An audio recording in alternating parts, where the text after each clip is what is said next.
Hi friends, അപ്പോൾ ഇന്നൊരു birthday വ്ളോഗാണ്. അപ്പോൾ ഇന്ന് ബർത്ത്ഡേ ആയിട്ട് ഞാൻ വിചാരിച്ചു പുഡിങ് ഉണ്ടാക്കുകയാണ്. അപ്പോൾ കുറച്ച് ഫ്രൂട്ട്സൊക്കെ നമ്മൾ മേടിച്ച് വെച്ചിട്ടുണ്ടായിരുന്നു. അപ്പോൾ ഞാൻ പുഡിങ് ഉണ്ടാക്കാനായിട്ട് നമ്മൾ 2 കവർ പാലെടുത്തിട്ടുണ്ട്. അതിൽ നിന്ന് കുറച്ച് പാൽ നമ്മൾ എടുത്തിട്ട് അതിലേക്ക് കസ്റ്റർഡ് പൗഡറും കൂടി ആഡ് ചെയ്തിട്ട് മിക്സ് ചെയ്തിട്ട് അതിലേക്ക് ഒഴിക്കും. അല്ലാന്നുണ്ടെങ്കിൽ അത് കട്ട് ചെയ്തിട്ട് വരും. അപ്പോൾ അതിൻ്റെ ഇടയിൽ കൂടി നമുക്ക് ഉച്ചക്കത്തെ ലഞ്ചിന് വേണ്ടിയിട്ട് ഞാൻ അച്ചിങ്ങയും ചെമ്മിനും കൂടി ഉലത്താമെന്ന് വിചാരിച്ചു. അപ്പോൾ അതും കൂടി ചെയ്യണം. അപ്പോൾ അച്ചിങ്ങയും ചെമ്മീനും കൂടി ഉലത്തി കഴിഞ്ഞു. അതൊക്കെ എടുത്ത് റെഡിയാക്കി വെച്ചു. പിന്നെ ഫ്രൂട്ട്സൊക്കെ അരിഞ്ഞ് വെച്ചു. അപ്പോൾ ഉച്ചക്കത്തെ ചോറിനായിട്ട് സാമ്പാറുണ്ട്, അച്ചിങ്ങയും ചെമ്മീനും, പിന്നെ ഒരു ചിക്കൻ ഫ്രൈ. അപ്പോൾ ഇതൊക്കെ കൂട്ടി ഉച്ചക്കത്തെ ലഞ്ച് നന്നായിട്ട് കഴിച്ചു. അപ്പോൾ വൈകിട്ട് ചേട്ടൻ വന്നപ്പോൾ കേക്ക് വാങ്ങിയിട്ട് വന്നിട്ടുണ്ടായിരുന്നു.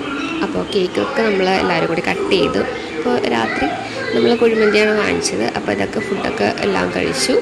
നല്ല സന്തോഷമായിട്ട് ബർത്ത്ഡേ ആഘോഷിച്ചു. അപ്പോൾ അടുത്ത വീഡിയോ ആയിട്ട് വീണ്ടും കാണാമേ.